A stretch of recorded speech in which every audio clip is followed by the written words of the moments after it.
Hi, I'm Conan O'Brien, and here we are with Kate O'Brien. Well, I've been in show business now 45 seconds. I think people hate me. O'Brien is a living collage of annoying nervous habits. Don't cough on the air. Right, Never cough on the I think they want me to go away. Last April, NBC rocked the entertainment world by picking an unknown comic and writer to replace David Letterman. A week ago, he was happily working as a comedy writer on The Simpsons. I think I can do this. I want to do a good job. The reason most people watched my show in the beginning was that they thought they might really see somebody die on TV. They think that I'm terrible at what I do and that I'm a failure. Some have said I should get out of the country. You get absolutely buried by the number one critic. My father said to me once, he said, "You're making money off of something that really should be treated." The Conan O'Brien is taking over the Tonight Show. Did you hear that? When does that happen? It happens in 2009.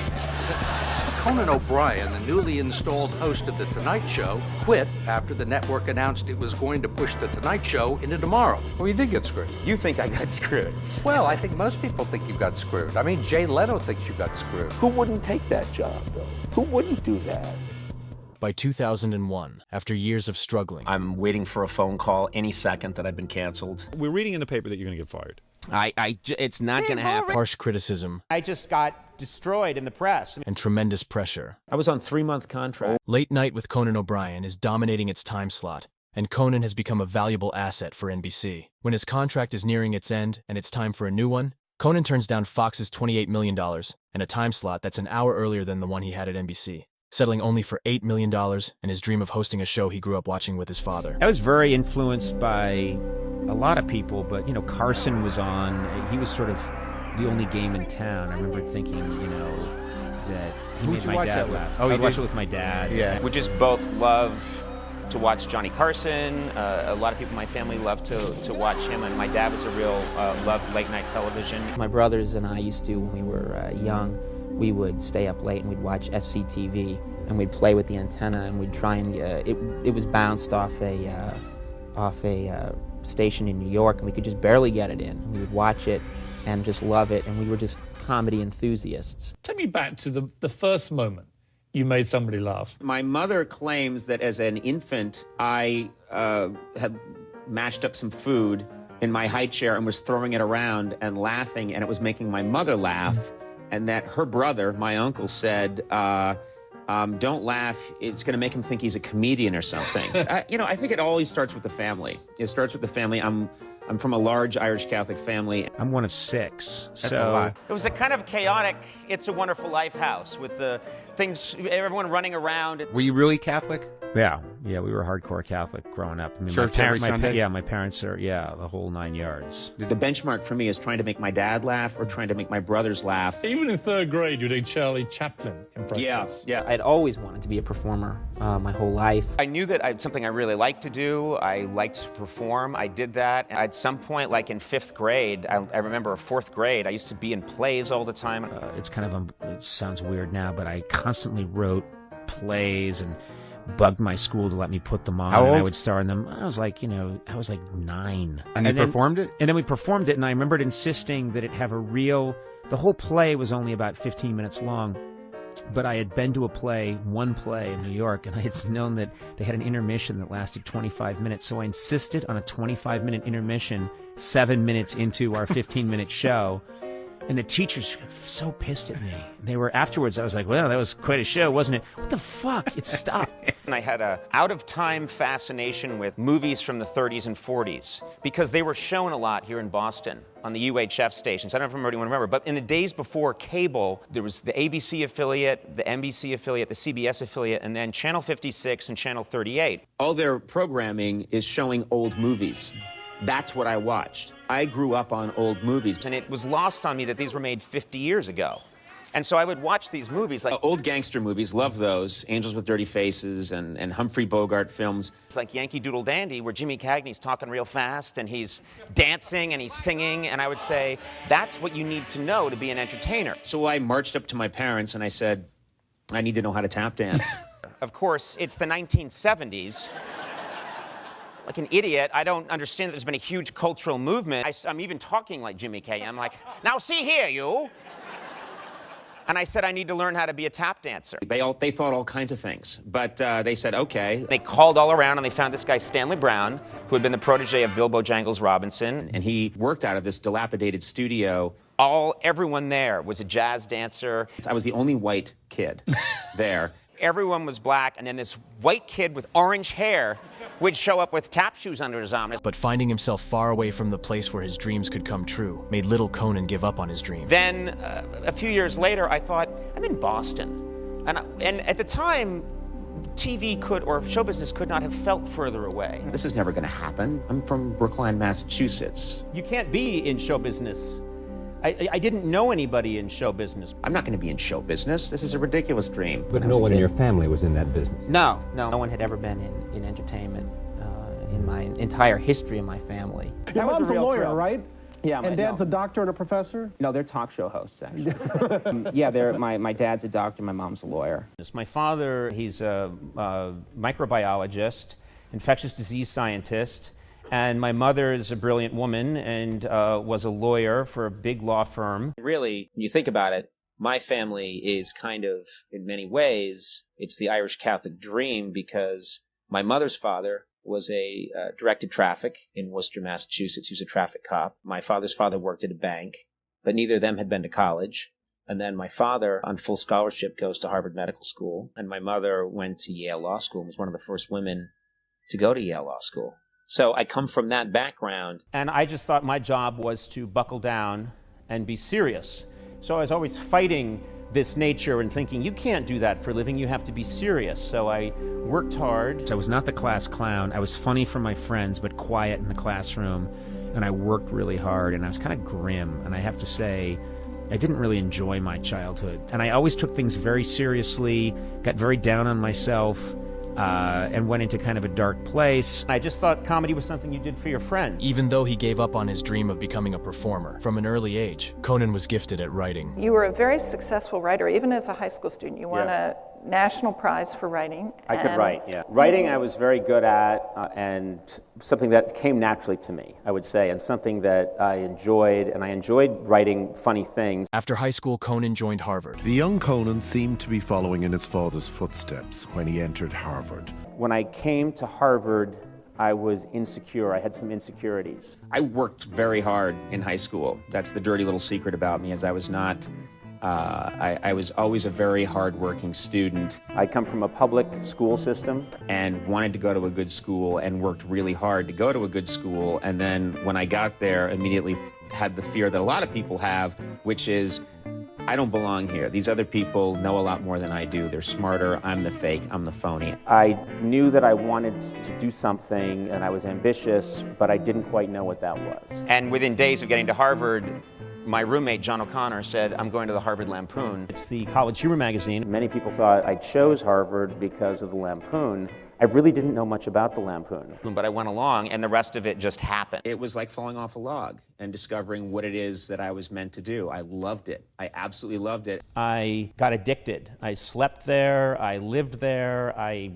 Became my life. In high school, once a year, the school paper would do a silly issue, and they would say, Conan, you're kind of funny, why don't you write for it? And I would write the whole thing, practically. And it felt easy to me. And everything else was a grind. Getting into comedy was a very beautiful accident because I worked very hard at everything, and I tried really hard. I was very ambitious, and I wanted to do well, and I was a good student, but I had to grind it out.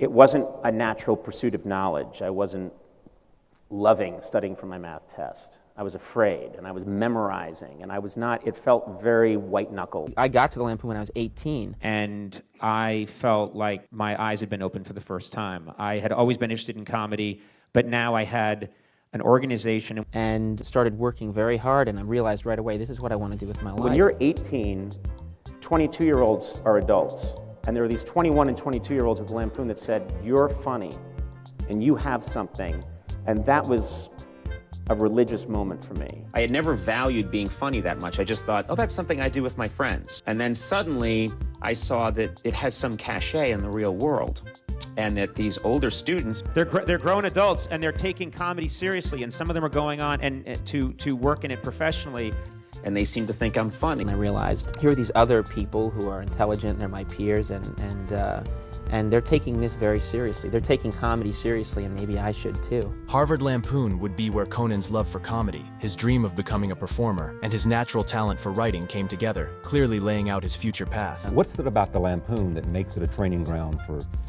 future greatness in comedy or near greatness? I would say the most important thing that I got from the Lampoon was that it got me thinking seriously about comedy and writing it, thinking about it every day when I was 18 years old. I think what it does is it gets you thinking about comedy and what's funny and what's not. And you're in with a group of really sharp people who are kicking the crap out of you when it's not funny and writing really mean things and saying mean things to you when it's not funny. It's a pretty severe atmosphere. I mean, people are very critical there. They'll tell you when they don't think you're funny. No one's pulling punches. That by the time I graduated, we had spent a lot of time writing comedy, thinking about it. What's funny, what's not funny. By the time I graduated, I remember thinking, I would like to try this for a year or two. I need to keep doing this. Even if I don't make money doing this, I have to do this. Over the time I graduated Harvard, which was 1985, I got a call. I got 2 agents calling me, while I was writing my thesis.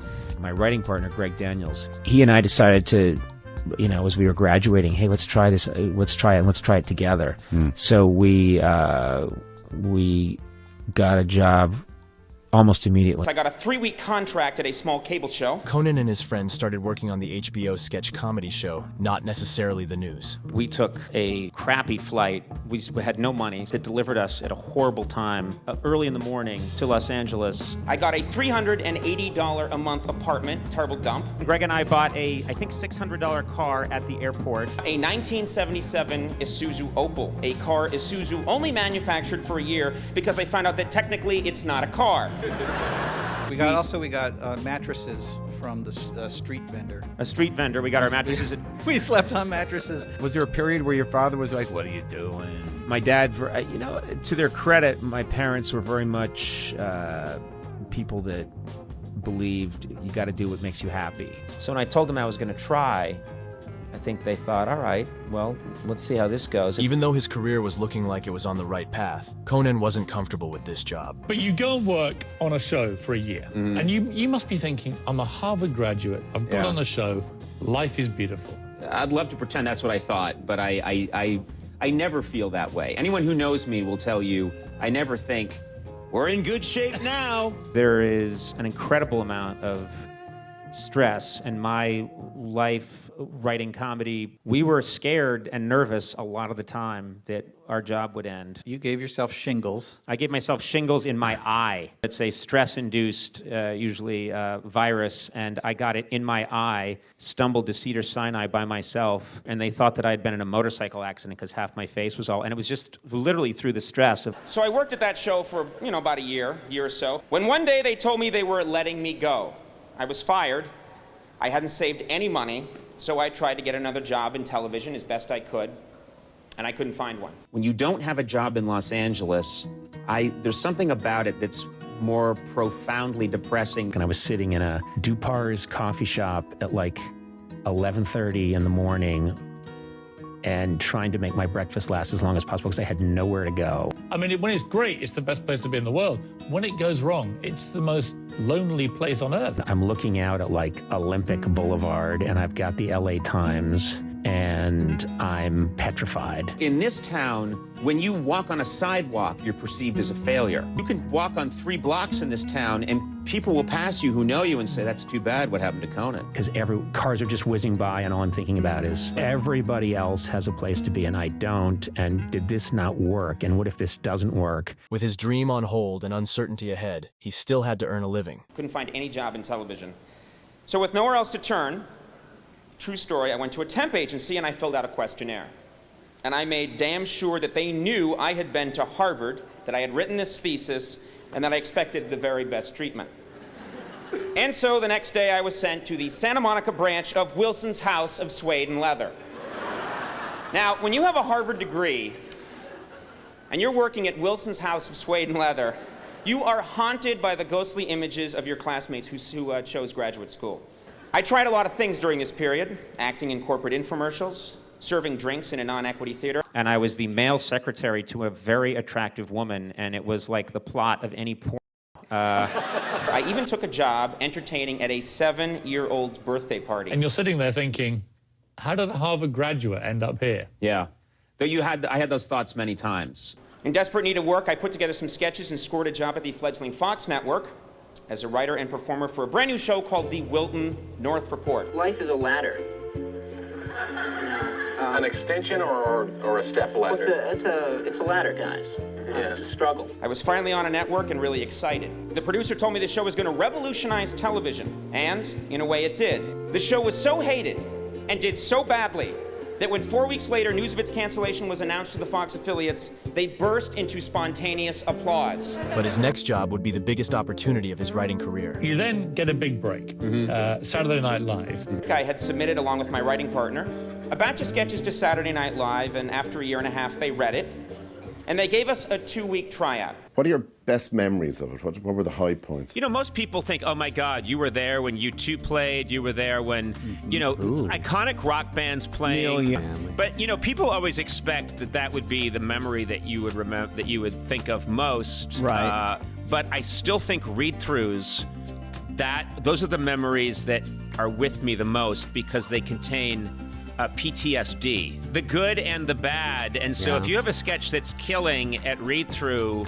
you're delighted, but I think they say negative impulses affect you more than positive ones. For young Conan, working at SNL gave him his first experience of working under huge pressure.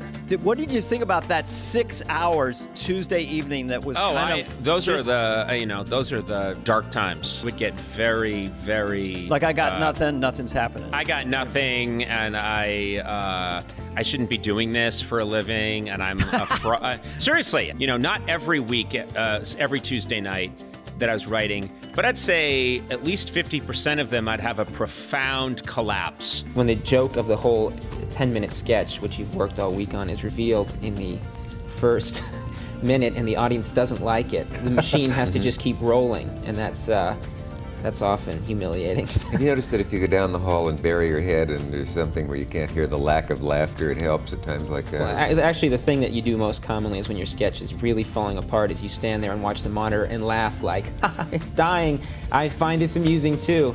And then you go home and, weep bitterly. Yeah. Doing that show in Rockefeller Center, there's something about big time. It's the big time. I mean, I had been working on these other shows out in Los Angeles, but I had never been around real stars. I'd never been around big names.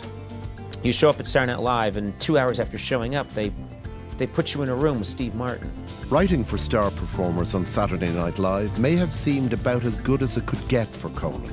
The 2 weeks turn into 2 seasons, and you think, I've made it. Hey, this is success. I'm successful now. But after a few years, he decided it was time for him to move on. And you get so cocky, you think, I'm going to go and write my own TV show. Successful enough to write a TV pilot for an original sitcom, and when the network decided to make it, feeling good, I leave Saturday Night Live. The TV show was going to be groundbreaking, you're right. It was going to resurrect the career of TV's Batman, Adam West. It was going to be a comedy without a laugh track or a studio audience. It was going to change all the rules. And here's what happened. When the pilot aired, it was the second lowest rated television show of all time. So what are you thinking now? You've had this terrible disaster, then you get a break, then you get a little above yourself, think it's easy, then you get another disaster. What is going through your mind? But I was filled with disappointment, and I had no idea what I was going to do next. And that is when The Simpsons saved my life. The Simpsons had only been on the air for about 3 seasons at that point, and they said, do you have anything you could show us? We hear you might be the guy. So I sent some sketches over, and they called me back the next day and said, this looks good. Simpsons episodes are very different from sketches. I'd only written sketches at that point. When we first got there, I got a lecture that, because I thought I was a joke guy, and I liked weird concepts, and I thought of myself as a hot shot. And I'd never written that form before, and they come in and they say, you've got to write these 3-act half hours. I thought I'm coming to town and I'm gonna blow everyone away with my weird concepts. I'm the fastest gun in the West, and they were all like, slow down. I think I called you Maverick. Yeah. I said.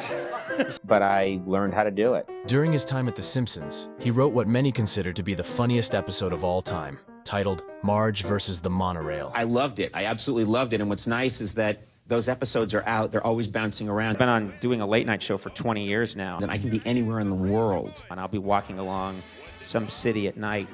It's always some guy that looks like he's like wearing a fish T-shirt, and he'll come across the street and he'll be like, Conan, man, and he doesn't want to ask me anything about my late night show or all the stuff I've done since, and he's like, monorail, man. Monorail, man. But still, Conan didn't let go of his dream and interest in being a performer. I went through in my early career checking off things that I wasn't. As a writer, I was an extrovert. As a writer, I would make the other writers laugh, and I would perform for the other writers. What is it I do? I knew that I was not a stand-up. Improvisation was the one thing that came the closest to feeling this is me. I mean, very soon after I got out to Los Angeles, I started saying I've got to find an improv group. And I did a lot of improv on the side. I also don't think that I'm a comedic actor. I don't think I should be in a movie. In the early 80s, I'd watch Letterman and I'd say, I don't know what it is he's doing, but I feel like I had this just feeling that I have a certain point of view. Hey, kid, I understand you're on the softball team, your freshman year in high school. Yeah, I was. And I have a certain comedic voice. I hear you're pretty good. Oh, a lot of people have heard that, you know. They've heard it mostly from you, I hear. And I can kind of write, and I'd like to present sketches and tell some jokes, but also be able to talk to people because I like to be in the moment with them and riff. Is it true that while writing at SNL that you would sometimes go downstairs to Letterman's 6A studio and then write material from his desk at the studio? And that job looks like it combines a bunch of those things, but I have no idea how you get one of those jobs. After Johnny Carson retired from hosting The Tonight Show, NBC decided to give the job to Jay Leno. Letterman, who was not pleased with this decision, left the network, leaving the late night show without a host. David Letterman left NBC. Immediately, NBC needed a host right away. I don't think they were prepared for David Letterman to leave. They were in the lurch. They went to Lorne. Said, take a shot at it. And I did. I tested for it, and I prepared a monologue, and I went on the Tonight Show set. You know, it was neat. I'd never been there before. So it's, you know, it's where Leno does the show. It's where Carson did the show. You know, I'd always dreamed about standing behind that curtain and walking out and hitting the mark and doing a monologue and then sitting behind that desk. And so this was like a ride at Disneyland for me. Well, again, thank you for coming. How could I miss an opportunity like this? No. It's not often you get to share camera time with me. There you go. I was really aiming seriously at doing this job, but I didn't think it would go that well, and I didn't think I'd have that much fun. And I went out and did a monologue, and people laughed.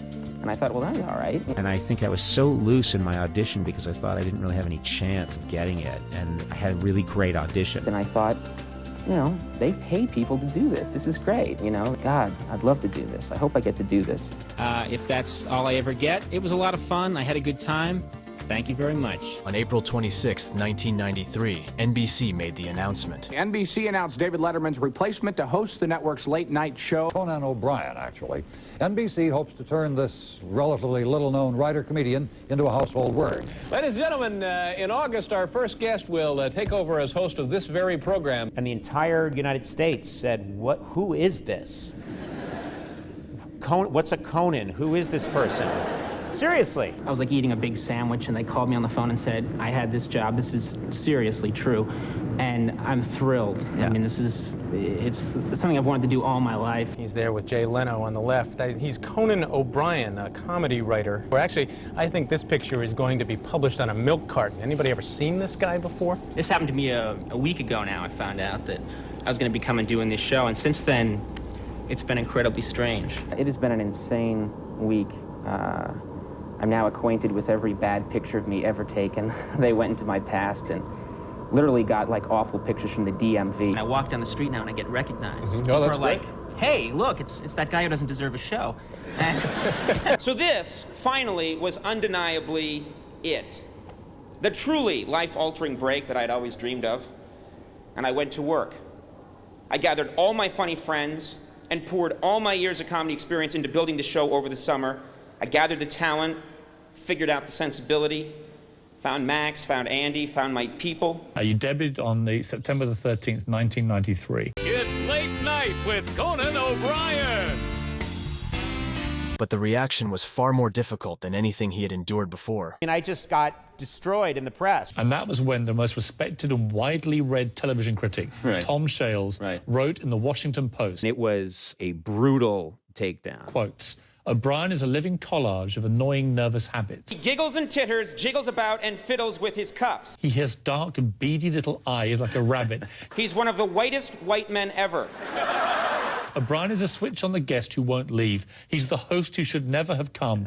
Let the Late Show with Conan O'Brien become the Late Late Show, and may the host return to whence he came. Man, did they let me have it. Today, I don't know that TV critics move the needle, but back then it would be like, this could end everything. He read this thing to me, and so I'll never forget. I leave, and we're somewhere here in Midtown, not far from where I am now. We get in like this town car, me and my people. Everyone is silent. We get to work, and I quietly go to my office, and no one in the office is saying anything. And I go into my office, and I shut the door, and I got on the floor, and I climbed underneath the desk and just lay there. And the next thing I know, Jeff Ross, our executive producer, is just leaning in, going like, "You okay? Everything all right?" And from underneath the desk, I just said, "I'm fine. I just need to lie here under the desk for a while." The ratings weren't great at first. Right. The critics were horrible to you. He was under fire. He was awkward. He was having a difficult time finding his legs on TV. It takes a while to get your personality out over TV. It doesn't happen overnight. It's sort of like laying a mosaic. If you look at any one tile, you don't know what it is. It takes a while to get your whole personality out. So I think it's going to take a little while for people to get to know who I am. When you think about it, replacing David Letterman at the height of his abilities, and I always said it was sort of like one of the greatest baseball players ever, Ted Williams, departing the field, and then striking out right away. You can imagine what the reaction would be. So I never, in my heart, had any ill will towards people, because I think if I had not been myself and had watched Conan O'Brien debut after David Letterman, I'd have been horrified as well. I always say, if I hadn't been me, I would have hated me. People wrote the nastiest things. I mean, I just got destroyed in the press. You must have been so depressed because people were attacking you for trying to make them laugh. I was starting to see a therapist. I was under so much pressure. And It's a very strange thing to say.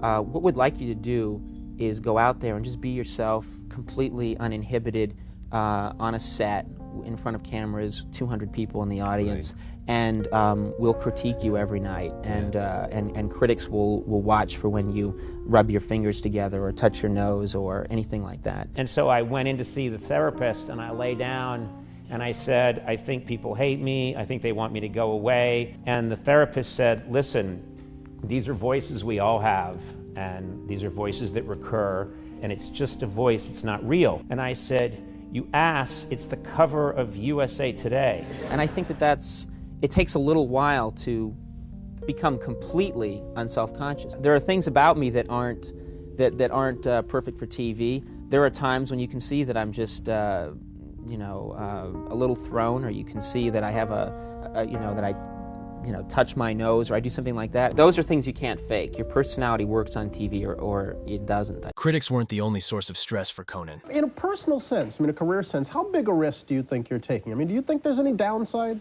For NBC, it's a big risk. They've got this is a franchise for them, and this is a serious move for them. I'm honored that they're taking that risk with me. What was your relationship like with the people who were in charge? Did they talk to you much? They looked past me. There were eras. There's the early era, 93 to 95, where I'm living in sheer terror all the time. Do you have any sense that you're racing against time? There was a while there where I was, I think they were thinking of getting rid of me. I was on 3-month contract. Initially, it was a longer contract, and then NBC decided we might not want to keep this guy. They had a guy come into my office one day and say, "You know that you're supposed to be renewed for 9 months. We are changing that to 13-week renewals." I'm waiting for a phone call any second that I've been canceled. What I went through in 93, 94, 95. That's a long time to go through that. This is always something I've been obsessed with you, is that where do you get the fortitude to deal with that? The thing that saved me was that I had a show to do every day. I'm nervous about what are we going to do Monday. Is it going to be good enough? Is it going to have a good flow? And I'm nervous until it's done. The minute it's over, I'm worried about the next day. I think if I had had those kind of the reviews that I had in 93 and the ratings that I had in 93, if I had been going through that and doing one show a week, I wouldn't have made it. Yeah. I think it was that there was no time to wallow in self-pity. Over time, his unique comedic style and dedicated fan base turned the show into a success, and his young audience convinced NBC and other networks that he was the future of late-night television.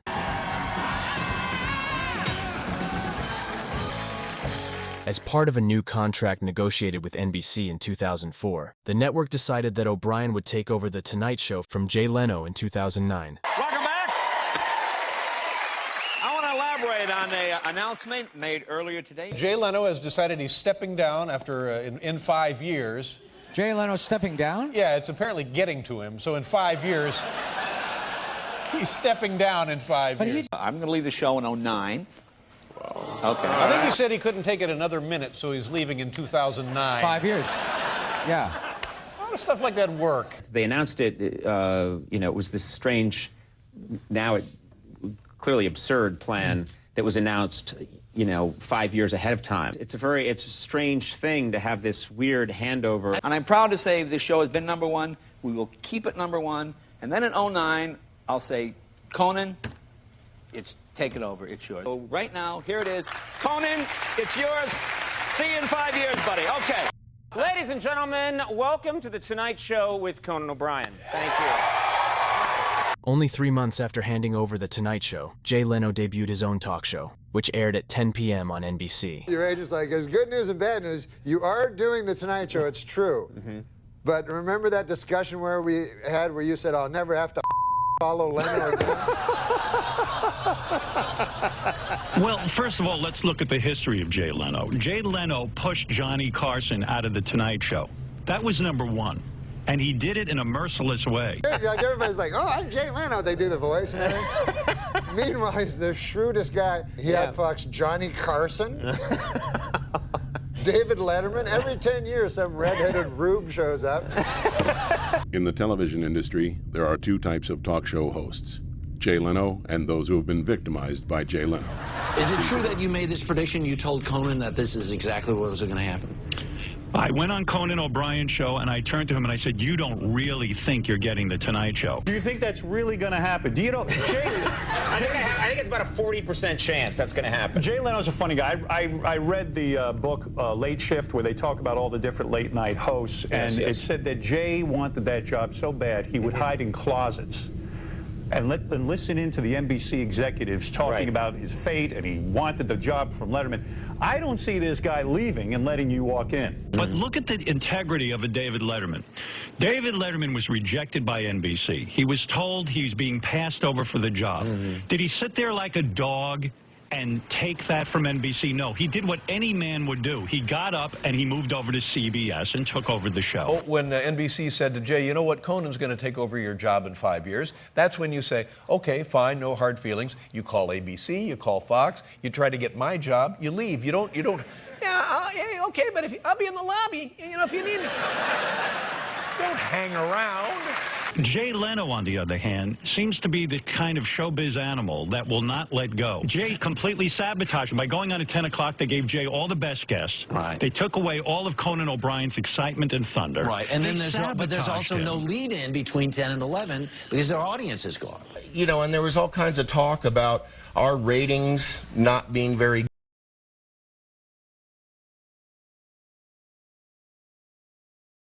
But they were pretty good all summer. Sure.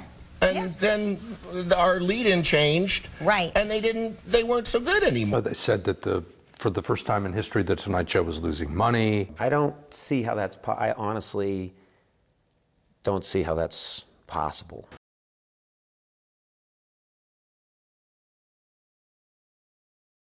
Not possible. It isn't possible. It's very hard, I would think, to have a lead-in for a nighttime talk show that is a nighttime talk show. Yes. Did you expect NBC to give you more of a chance? Absolutely. NBC affiliates were not happy with the decline in the viewership of their local news, caused by the low ratings of Jay Leno's show. NBC always considered the Jay Leno show here a bit of an experiment in prime time, but after only 4 months, they've decided to end that experiment. Okay, so they come and they go, listen, this show isn't working. I said, what's your idea? They said, well, look, how about you do a half-hour show at 11:30? What do you want to do with Conan? We'll put him on at midnight or 12:05. He keeps the Tonight Show does all that. He gets the whole hour. Jay Leno then loses the 10 o'clock slot, and they say to him, they say to Jay, would you go back on at 11:30, and we'll put Conan on at 12? I said, okay. You think Conan will go for that? Yes. Yes. And Jay goes, yeah, well, I guess I'd do that, only if Conan's okay with it. And the still new host of The Tonight Show, Conan O'Brien, told NBC and the wider world today he no longer wants to host The Tonight Show if the show is to air in any other time slot. So was Conan okay with it? No, he said, no, I'm not okay with that. I don't want to leave at 11:30. Conan said, yeah, I do have a problem with that. Didn't matter, Jay took it anyway. Who wouldn't take that job, though? Who wouldn't do that? I'm happy with my decision. I sleep well at night. I, hope he's happy with his decision. But it's very frustrating when somebody says, and especially when they're on videotape saying, I'm going to take this #1 show and hand it over and hope that the next guy makes it a #1 show, and then doesn't. Right. Do you believe he acted honorably during all of this? I can just tell you maybe how I would have handled it. You wouldn't have come back on The Tonight Show. If I had surrendered The Tonight Show and handed it over to somebody publicly and wished them well, and then would not have come back 6 months later. And says things like, well, I didn't have any choice. They wouldn't let me out of my contract, which, how multimillionaires are always being forced to do things they don't want to do. It's frustrating. It's very frustrating.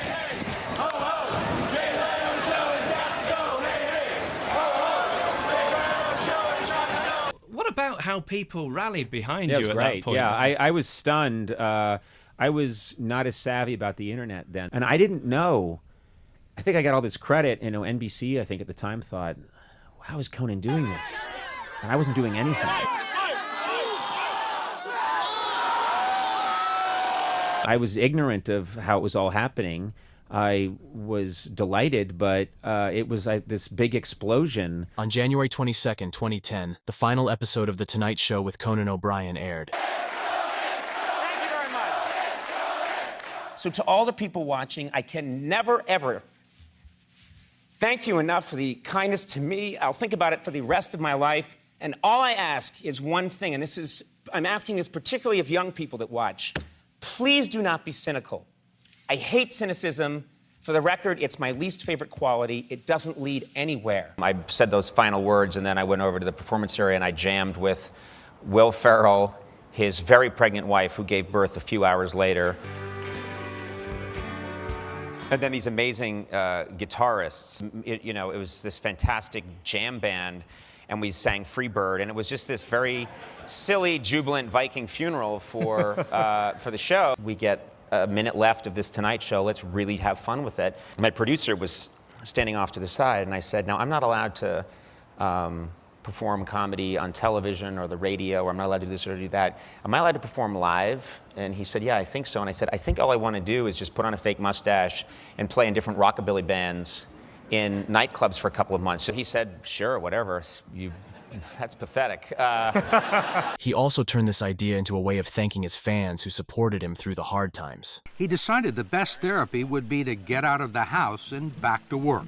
He assembled a lot of his old staff, opened a Twitter account. And then we announced the tour, and it was one tweet. We announced the tour with one tweet. That's the tweet. And began planning a nationwide comedy tour. And I went out to do this tour, and man, that was fun. It sounds terrible, but it's as if I were like a dying child given a last wish, and mine was to be a comedy rock star. My whole career it started with just, oh, you're a writer and you're in a back room, and then you have no contact with the actors. And then I evolved finally to, okay, you're a writer and you get to work with the actors on a live show called Saturday Night Live, and occasionally you get to be in something. And then I drifted further away with The Simpsons, and I was determined I'm not going to drift further away. I've got to get closer to this thing that I really want to do. I just have to figure out how to do it and what is it. And then doing the late night show really got me close to doing vaudeville, but not still close enough. And then the tour got me to vaudeville. And I think I just always wanted to get to vaudeville. Take you back to that kid who's trying to tap dance in 1978.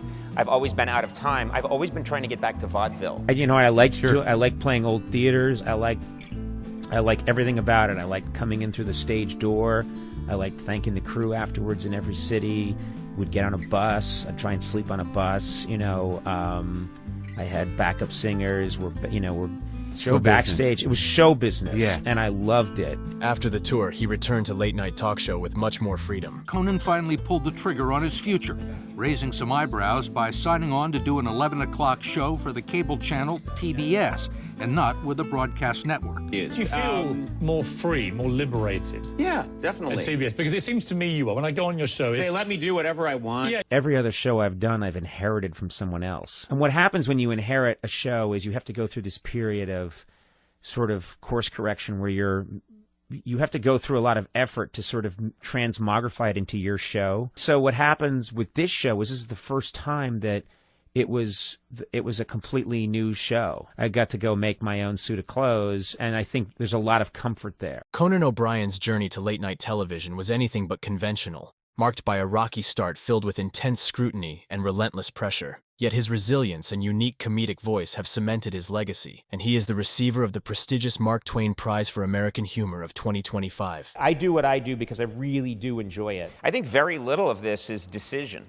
I think a lot of it is passion. You just find yourself being drawn certain ways, and you keep refining that and working at it. I have no idea if they someday invent a talent meter that tells you how much natural talent you were born with, I'd be afraid to go near it. One young woman said, I'm interested in performing and doing comedy, but I'm so insecure, when does that go away? And I said, I have bad news for you.